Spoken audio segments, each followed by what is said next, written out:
Bonjour, ici Patrick Pierrat, éditeur d'Info Bref. Voici l'essentiel des nouvelles en ce mardi 24 octobre. Le chef péquiste Paul Saint-Pierre Plamondon a présenté une mise à jour de ce que pourrait être le premier budget d'un Québec souverain.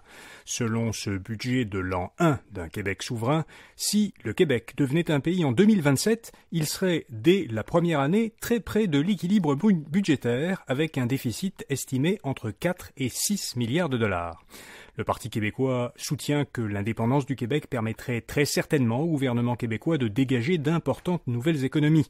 D'après le budget présenté, un Québec souverain récupérerait chaque année du fédéral 82 milliards de dollars de revenus et économiserait de plus 11 milliards de dollars par année en éliminant les chevauchements actuels entre les deux paliers de gouvernement. Voyez d'autres détails sur ce budget à infobref.com. Québec revoit son guichet d'accès à la première ligne de soins médicaux. Le gouvernement Legault a nommé un coordonnateur pour répondre aux besoins de santé des Québécois et aux enjeux de délai dans les urgences et en chirurgie. Ce coordonnateur doit mettre en œuvre dès décembre un plan d'action pour améliorer l'efficacité du guichet d'accès à la première ligne. Ce guichet permet aux personnes sans médecin de famille d'obtenir des services de santé. Le plan prévoit d'allonger les heures d'ouverture et d'instaurer le rappel téléphonique plutôt que de faire attendre les patients en ligne. La fonderie Horn et le gouvernement sont visés par une action collective.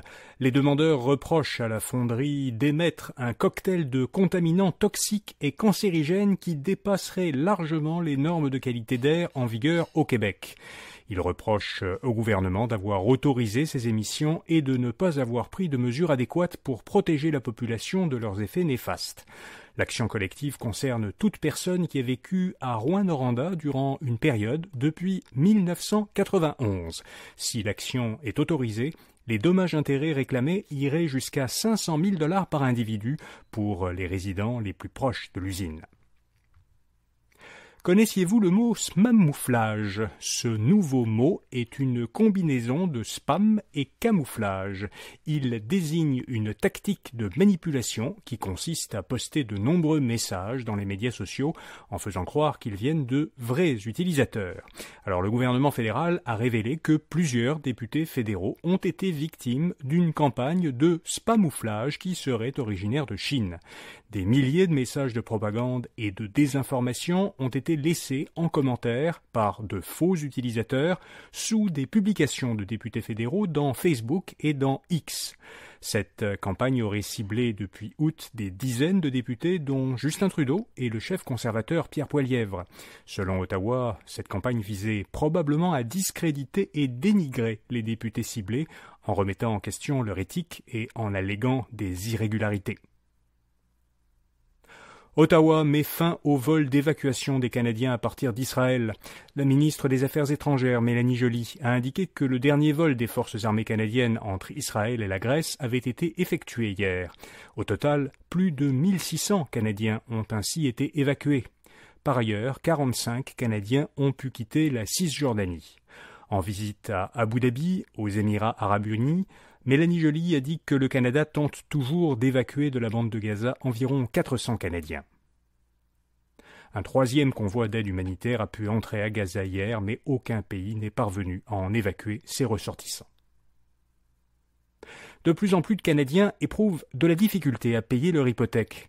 15% des ménages canadiens ayant un prêt hypothécaire trouvent très difficile l'aspect financier lié à leur hypothèque, selon un sondage de l'Institut Angus Reid. La proportion a doublé par rapport à une enquête similaire réalisée en mars.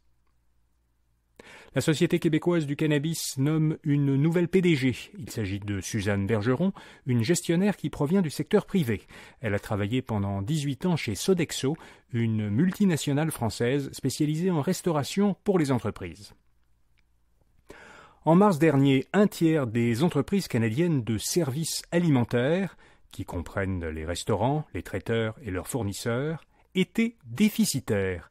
C'est ce qu'indique un rapport annuel de l'organisme Restaurant Canada. Leur situation financière s'est détériorée depuis quelques années, puisque peu avant la pandémie, seulement 7% des entreprises du secteur étaient déficitaires. L'organisme explique cette mauvaise rentabilité par les revenus globaux du secteur, qui ont augmenté moins vite que l'inflation. Aux États-Unis, ce sont maintenant plus de 40 000 employés de l'industrie automobile qui sont en grève.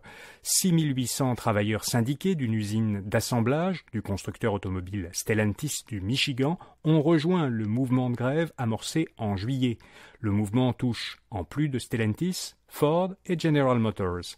Plus du tiers des employés en Amérique du Nord de ces trois entreprises sont désormais en grève.